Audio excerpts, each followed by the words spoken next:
हाँ जी, कैसे हो? सब बढ़िया? क्या सोचे थे? हम नहीं आएंगे? गलत, हम जरूर आएंगे। चलो, देखो पिछली क्लास में अपन ने पढ़ लिया कि आवेश का वितरण किस प्रकार से होता है। चालकों में हो गया, या मान लो कुचालकों में मान लो, और सतत आवेश वितरण किस प्रकार से होगा, ये सब चीजें पढ़ ली। अब चलते हैं इस चैप्टर के मेन टॉपिक में, और वो क्या है? गाउस का नियम। किसका नियम? गाउस का। अब गाउस तो एक वैज्ञानिक का नाम है, ठीक है? समझना है इसको अच्छी तरह से, अच्छा है। क्वेश्चन भी आपके पास एग्जाम में 101% इससे रिलेटेड क्वेश्चन जरूर आता है। देखो इसने क्या किया, गाउस ने कोई बंद पृष्ठ की कल्पना करी, ठीक है? और उस बंद पृष्ठ से या उस बंद पृष्ठ के अंदर जो आवेश है उसके और फ्लक्स के मध्य एक संबंध स्थापित किया, और वो संबंध ही क्या कहलाता है? गाउस का नियम कहलाता है। तो सुनिएगा आराम से। पहले तो मैं एक बंद पृष्ठ की बात कर रहा हूं, तो उस पृष्ठ के बारे में बता देता हूं जिसको अपन कहेंगे गाउसीय सरफेस या गाउसीय पृष्ठ। गाउसीय पृष्ठ के बारे में समझ लो पहले तो एक चीज, कि इन्होंने एक ऐसे पृष्ठ की कल्पना की, ठीक है, जो काल्पनिक है, लेकिन उसके अंदर जो आवेश का वितरण है वो क्या है? सतत, जो अपन पढ़ रहे हैं, क्योंकि अपने पास असमान आवेश वितरण अपने सिलेबस में नहीं है। असमान भी हो सकता है, लेकिन अपन क्या कर रहे हैं कि पृष्ठ ऐसा हो कि उसके अंदर जो आवेश उपस्थित है वो सममित तरीके से, यानी कि बराबर भागों में उसको क्या कर सके, अपन बांट सके, ऐसा पृष्ठ हो। तो मान लो ये आपके पास कोई पृष्ठ है और यहां पर काफी सारे आवेश उपस्थित है, बाहर भी है, अंदर भी है, कहीं पर भी है, इसके पृष्ठ पर भी है, ठीक है? तो ऐसा काल्पनिक पृष्ठ जिसके अंदर आवेश बद्ध या परिबद्ध रूप से बंधे हुए हो, यानी कि इसके अंदर आवेश उपस्थित हो, ठीक है? तो वो पृष्ठ जो होगा वो क्या कहलाएगा? गाउसीय पृष्ठ कहलाएगा, ठीक? गाउसीय पृष्ठ, जीएस, गाउसीय सरफेस, जिसके अपन क्या करते हैं, फ्लक्स में और आवेश के मध्य संबंध स्थापित करने के लिए एक पृष्ठ की क्या करते हैं? कल्पना करते हैं। अब गाउस के नियम के द्वारा अपन क्या कर सकते हैं? आसानी से किसी भी पृष्ठ की कल्पना कर कि आकृति कैसे भी हो सकती है, विद्युत क्षेत्र का मान ज्ञात कर सकते हैं। कैसे करेंगे, किस तरह से करेंगे, अपन चलेंगे आगे। तो देखिए, नियम की बात करता हूं मैं। पृष्ठ तो तुम्हारे समझ में आ गया कि ऐसा गाउसीय, ऐसा काल्पनिक पृष्ठ जिसके अंदर कोई आवेश बद्ध या परिबद्ध अवस्था में क्या हो? उपस्थित हो। अब बंद पृष्ठ ही बात कर रहा हूं मैं। वैसे ये गाउसीय पृष्ठ जो है खुला भी हो सकता है और बंद भी हो सकता है, लेकिन अपन बात कर रहे हैं स्थिर विद्युत की, तो इसके अंदर जो पृष्ठ है वो कौन सा चलेगा? बंद पृष्ठ ही चलेगा। खुले पृष्ठ के अंदर, स्थिर विद्युत की में खुले पृष्ठ के अंदर गाउस का नियम कार्य नहीं करेगा, वो मैग्नेटिज्म करेगा। चुंबक जिसमें पढ़ेंगे अपन, चुंबकीय पदार्थों के लिए चुंबकीय क्षेत्र याद करने के लिए अगर करेंगे तो वो पढ़ेगा। जो गाउस का नियम है ये मैक्सवेल की समीकरण भी है एक तरह से, लेकिन वहां पर क्या जाता है? खुला और बंद दोनों पृष्ठ हो सकते हैं। अपन अभी बात करेंगे स्थिर विद्युत की, जिसके अंदर पृष्ठ क्या होना चाहिए? सिर्फ बंद होना चाहिए। तो गाउसीय पृष्ठ, आई थिंक मेरे हिसाब से तुमको समझ में आ गया होगा कि ऐसा बंद काल्पनिक पृष्ठ जिसके अंदर कोई आवेश बद्ध या परिबद्ध अवस्था में उपस्थित हो, तो वो जो पृष्ठ होगा कौन सा पृष्ठ कहलाएगा? गाउसीय पृष्ठ। अब नियम की बात करते हैं। तो गाउस का नियम क्या चीज है? देखो गाउस ने क्या कहा कि किसी बंद पृष्ठ, किसी काल्पनिक बंद पृष्ठ में उपस्थित आवेश कितना भी हो उसका लेना है अपन को टोटल। पहली चीज तो ये, वापस बोलता हूं मैं, फ्लक्स की परिभाषा से देते हैं कि किसी बंद पृष्ठ से निर्गत या निवेशित कोई सा भी आप फ्लक्स हो, वो उस फ्लक्स का जो मान होगा वो उस बंद पृष्ठ में उपस्थित कुल आवेश और उस माध्यम की, जिस माध्यम में वो रखा हुआ है, उसकी विद्युतशीलता के अनुपात के बराबर होगा। यानी कि जो फाई होगा sigma Q upon epsilon not होगा। ये निर्वात की बात कर रहा हूं मैं, वापस समझिएगा कि इस नियम ने, यानी कि गाउस ने क्या कहा कि किसी विद्युत क्षेत्र में कोई अगर पृष्ठ उपस्थित है, विद्युत क्षेत्र में आवेश होगा, सीधी सी बात है, तो किसी विद्युत क्षेत्र में स्थित किसी बंद काल्पनिक पृष्ठ से गुजरने वाला कुल फ्लक्स पृष्ठ में उपस्थित, यानी कि उसके अंदर पृष्ठ पर भी हो सकता है, उपस्थित कुल आवेश और एप्सिलॉन नॉट के अनुपात के बराबर होता है। समझ में आया जी? कोई भी पृष्ठ है आपके पास, उस पृष्ठ की आकृति कैसी भी हो सकती है, ठीक है। पहली चीज तो ये विद्युत क्षेत्र में, यानी कि आवेश तो होना ही चाहिए वहां पे आपके पास, और आवेश है तो विद्युत क्षेत्र भी होगा, सीधा सा बात है। तो किसी विद्युत क्षेत्र में स्थित किसी बंद काल्पनिक पृष्ठ से निर्गत निवेशित जैसा भी होगा, कुल फ्लक्स जो होगा वो उसमें उपस्थित कुल आवेश तथा उसकी विद्युतशीलता, यानी कि निर्वात की विद्युतशीलता के अनुपात के बराबर होता है। अब गाउस का नियम जो होता है माध्यम और निर्वात दोनों के लिए क्या होता है, लागू होता है। माध्यम में भी इसको आप लगा सकते हो, निर्वात में भी इसको क्या कर सकते हो, आप लगा सकते हो, कोई दिक्कत नहीं है, वो उस अकॉर्डिंग चेंज हो जाएगा, ठीक है। अब देखिए आगे, अब फ्लक्स की बात कर रहा हूं मैं, कुल फ्लक्स जो होगा, अब हो सकता है निर्गत हो निवेशित, तो निवेशित कब होगा, निर्गत कब होगा, ये चीज देखो। देखो अगर कोई पृष्ठ है, जो मैं क्या कर रहा हूं उसकी कल्पना कर रहा हूं, ठीक है। अगर इसके अंदर आवेश जो है धनात्मक है, इस पृष्ठ के अंदर जो आवेश है वो किसकी प्रकृति क्या है, धन आवेशित है, तो आपको सीधा सीधा पता है धन आवेशित है तो बल रेखाएं किधर होगी, बाहर की तरफ। तो अपन ने पढ़ा था अगर किसी पृष्ठ से बल रेखाएं गुजर रही है तो फ्लक्स कौन सा होता है, निर्गत फ्लक्स। तो अगर बंद पृष्ठ के अंदर आपके पास आवेश का मान धनात्मक है तो फ्लक्स कौन सा होगा, निर्गत फ्लक्स होगा, यानी कि निकासी, बाहर निकलेगा फ्लक्स की। फ्लक्स अदिश राशि है, दिशा नहीं होती, लेकिन निर्गत बोला जाएगा उसको कि बाहर निकल रहा है, कि बल रेखाएं बाहर निकल रही। अगर इस पृष्ठ के अंदर आवेश का मान ऋणात्मक है, तो आपको पता है आवेश का मान ऋणात्मक है, इसका मतलब बल रेखाएं किधर आती है, ऋण आवेश की तरफ आती है, यानी कि बल रेखाएं क्या करेगी, इस पृष्ठ के अंदर की तरफ आएगी, तो आपके पास फिर फ्लक्स कौन सा हो जाएगा, निवेशी प्लस, यानी अंदर जाने वाला फ्लक्स हो जाएगा, जिसको अपन ऋणात्मक फ्लक्स भी बोल सकते हो, निवेशी भी बोल सकते हो। अगर इसके अंदर उपस्थित कुल आवेश शून्य है, या तो आवेश उपस्थित ही नहीं हो और या फिर क्या हो, शून्य हो, तो फ्लक्स आपके पास क्या मिलेगा, शून्य मिलेगा। अगर मैं कोई बंद पृष्ठ गाउस का नियम लगा रहा हूं तो इसके बाहर कोई भी आवेश उपस्थित हो उससे अपन को कोई लेना देना नहीं होता, अपन को सिर्फ काम किससे है, इस पृष्ठ के अंदर कितना आवेश है और कौन सी प्रकृति का है। समझ आया?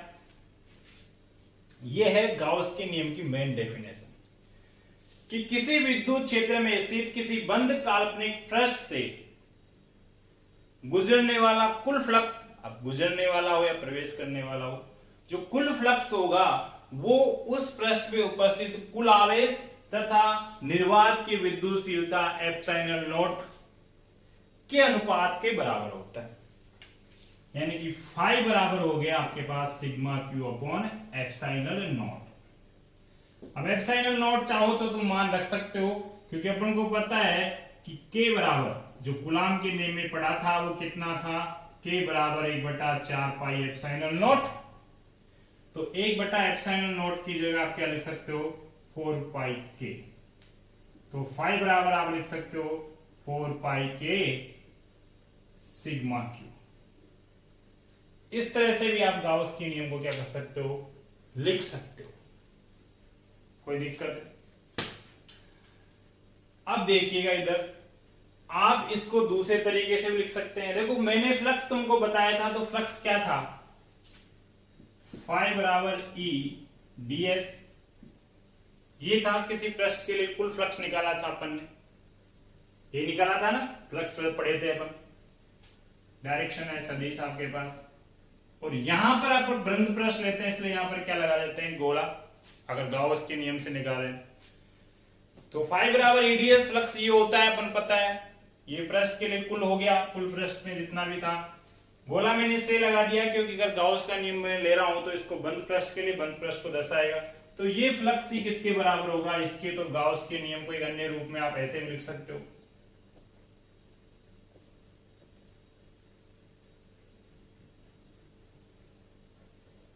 इस तरह से अपन क्या कर सकते हैं गाउस के नियम को लिख सकते हैं। मेरे हिसाब से इसकी डेफिनेशन में तो तुमको कोई दिक्कत नहीं आई होगी जहां तक मेरा मानना है, ठीक है। अब देखिएगा, अब इसके छोटे छोटे जो टॉपिक है उसके बारे में डिस्कशन कर लेता हूं, बता देता हूं तुमको छोटे छोटे टॉपिक कि क्या क्या है, गाउस का नियम कब लागू होता है, किन चीजों के लिए लागू होता है, अगर आवेश कहां पर कितना हो तो कितना होगा, ये सब चीजें देखो। देखिएगा ये चीज तो समझ में आएगी तुम्हारे कि अगर बंद पृष्ठ के अंदर आवेश का मान धनात्मक है तो फ्लक्स जो होगा वो निर्गत होगा और वो भी धनात्मक होगा। अगर पृष्ठ के अंदर जो आवेश है वो ऋणात्मक है तो फ्लक्स जो होगा निवेशी होगा, और वो कौन सा होगा ऋणात्मक होगा। अगर कोई आवेश नहीं है तो शून्य होगा। पृष्ठ के बाहर कोई भी आवेश हो उससे अपन को कोई लेना देना नहीं है। ये जो पृष्ठ का आकार है वो कैसा भी हो सकता है, वर्ताकार हो सकता है, घनाकार हो सकता है, बेलनाकार हो सकता है, डिपेंड करता है उस सिचुएशन पे। लेकिन ऐसा होना चाहिए कि उस पर जो आवेश है वो क्या हो सममित रूप से उपस्थित हो। आवेश क्या हो सममित रूप से उपस्थित हो। जैसे मान लो कि ये छड़ है और यहां पर मैं किसी पृष्ठ की कल्पना करता हूं, तो अगर मैं इस पृष्ठ को दो बराबर भागों में बांटूं तो आवेश का मान भी, आवेश भी क्या होना चाहिए बराबर भागों में बंटना चाहिए। ऐसा मान भी हो सकता है लेकिन वो ऐसा मान अपने यहां पे काम नहीं करेगा। समझ में आया। अब गाउस का नियम का वही महत्व होता है अपने पास, यानी कि वही चीज है जो कूलाम का नियम होता है। कूलाम के नियम के आधार पर अपन क्या करते हैं बल और विद्युत क्षेत्र ज्ञात कर सकते हैं, वैसे इसके आधार पर अपन बल और विद्युत क्षेत्र क्या कर सकते हैं ज्ञात कर सकते हैं। गाउस का जो नियम होता है कूलाम की व्युत्क्रम वर्ग, फिर विद्युत के अंदर कूलाम के व्युत्क्रम वर्ग नियम का क्या करता है पालन करता है। समझ में आई चीजें। अब इसको वापस से देखते हैं शुरू से तरीके से, ठीक है। ठीक है, तो ये हो जाता है आपके पास गाउस का नियम। समझ में आ गया होगा सीधा सीधा, मैंने परिभाषा बना के लिख दी। इसके अनुसार निर्वात में, देखो निर्वात में और माध्यम में दोनों के लिए लागू होता है, कोई दिक्कत नहीं है, लेकिन अपन डेफिनेशन किसमें यहाँ पे एप्सिलॉन नॉट ले रहा हूं इसलिए निर्वात लूंगा। इसके अनुसार निर्वात में स्थित किसी बंद काल्पनिक पृष्ठ, जो कि कौन सा पृष्ठ होगा गाउसीय पृष्ठ, से पारित विद्युत फ्लक्स उस पृष्ठ में उपस्थित कुल आवेश सिग्मा क्यू व एप्सिलॉन नॉट के अनुपात के बराबर होता है। पारित यानी उससे गुजरने वाला, अब प्रवेश करने वाला भी हो सकता है, वो कोई दिक्कत नहीं है, पर डेफिनेशन अपन ऐसे लिखेंगे। तो फ्लक्स आपके पास ये हो जाएगा। एप्सिलॉन नॉट आपको पता है निर्वात की विद्युतशीलता होती है, माध्यम का होगा तो यहाँ पर क्या हो जाएगा एप्सिलॉन हो जाएगा। के का मान अपन को पता है 1/4 पाई एप्सिलॉन नॉट होता है, तो 1/4 एप्सिलॉन नॉट की जगह भी आप क्या लिख सकते हो 1/4 पाई, तो इसकी जगह मैंने लिख दिया। व्यापक रूप से अपन ऐसे लिख सकते हैं कि फ्लक्स अपन ने पढ़ा था ईडीएस होता है, बंद पृष्ठ के लिए अपन ने समाकलन कर दिया मैंने, मान लो पृष्ठ के लिए हो गया, गोला इसलिए लगा दिया कि पृष्ठ कौन सा होना चाहिए अपने पास बंद होना चाहिए। तो ये हो गया आपके पास गाउस का नियम। अब गाउस के नियम से जुड़े हुए तथ्य जो मैंने आपको बताया कि गाउस का नियम कब लागू होता है, किस तरह से लागू होता है, किस किस स्थितियों में क्या क्या होगा, वो सब चीजों पे डिस्कशन कर लेते हैं। ठीक,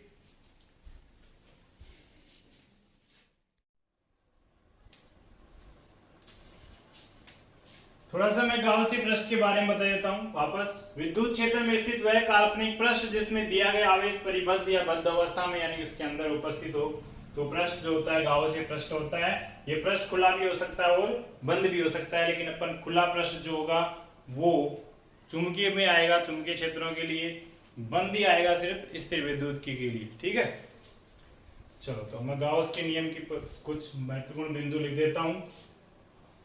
ठीक है,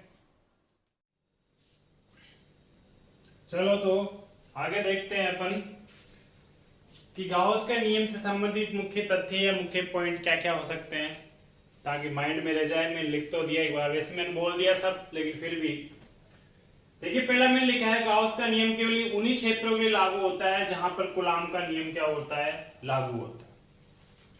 ठीक है, यानी व्युत्क्रम वर्ग नियम का पालन करता है। कहने का मतलब गाउस का नियम जो है निर्वात में माध्यम दोनों के लिए लागू हो सकता है। ये पृष्ठ से परिबद्ध आवेश, किसी पृष्ठ से परिबद्ध आवेश का मतलब है कि उसके अंदर कितना आवेश है, उस आवेश का बीजगणितीय योग।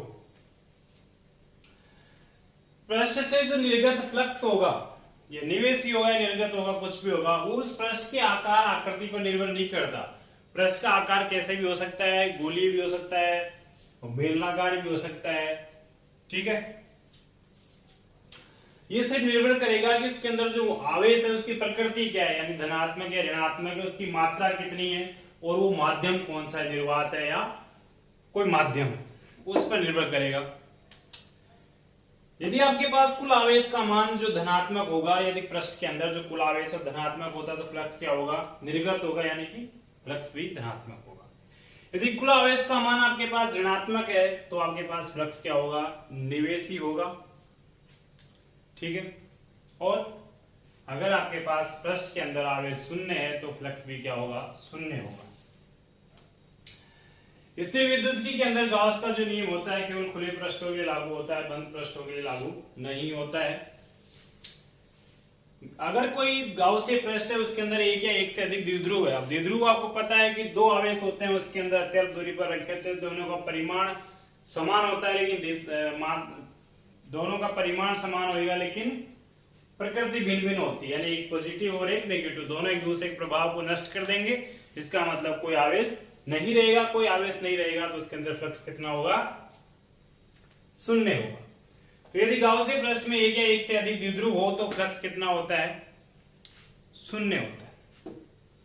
ठीक है, अब मैं कुछ फलकों के लिए बता देता हूं तुमको कि अगर आपके पास घनाकार कोई वस्तु है, तो उसके केंद्र पर आवेश होगा, तो फिर कुल आवेश किस प्रकार से निकालेंगे, तो कुछ टॉपिक लिख देता हूं मैं, तो आगे न्यूमेरिकल करेंगे तो उसमें वो क्या करेंगे, काम देंगे। ठीक है, ओके, तो आगे देखो, यदि आवेश Q कोई सममित वस्तु के केंद्र पर स्थित हो, ठीक है, कोई बंद पृष्ठ है, उसके केंद्र पर अगर Q आवेश स्थित है और उसके आधे पृष्ठ से संबद्ध अपन फ्लक्स निकालना चाहते हैं, तो फिर क्या कर देंगे, उस फ्लक्स का, उसके कुल फ्लक्स का क्या कर देंगे, आधा कर देंगे। यदि वस्तु सममित होनी चाहिए तभी आधा कर सकते हो। दूसरा, यदि वस्तु सममित है, उसके अंदर n फलक है, काफी सारे फलक है, सतह काफी सारी, तो आपके पास जो कुल प्रत्येक फलक के लिए आवेश निकालेंगे, तो फिर क्या कर देंगे, जितनी फलकें हैं उसका क्या दे देंगे, उसमें भाग दे देंगे। अगर आपके पास कोई घनाकार वस्तु है, उसके केंद्र पर आवेश स्थित है, तो जो कुल आवेश, कुल फ्लक्स होगा वो तो वही होगा, Q/ε0। लेकिन आपसे पूछ ले कि उसकी सतह पर फ्लक्स कितना होगा, प्रत्येक सतह पर फ्लक्स निकालो, तो सतह कितनी होती है, इसमें 6 हो जाएगी, दो पीछे, दो आमने सामने, पीछे ऊपर नीचे 6 सतह होगी, तो 6 का भाग दे देंगे। शीर्ष यानी कि कोनों की बात करें तो कोने कितने होते हैं, 8, 2 और 2 4, 2 6, 2 8, तो 8 का भाग दे देंगे। अगर कोरों की बात करें, लाइनों की बात करें, तो फिर किसका दे देंगे, भाग 12 का दे देंगे। यानी इस तरह से अपन क्या करेंगे, प्रत्येक के लिए निकालना चाहे तो जितनी भी संख्या होगी उसका क्या दे देंगे, उसमें भाग दे देंगे, यदि वस्तु आपके पास कैसी हो, सममित हो। ठीक है, तो इसको रिवीजन करना, दोहराना इसको, फिर नेक्स्ट क्लास में अपन गाउस के नियम की व्युत्पत्ति करेंगे कूलाम के नियम से। तब तक टेक टो, जय हिंद।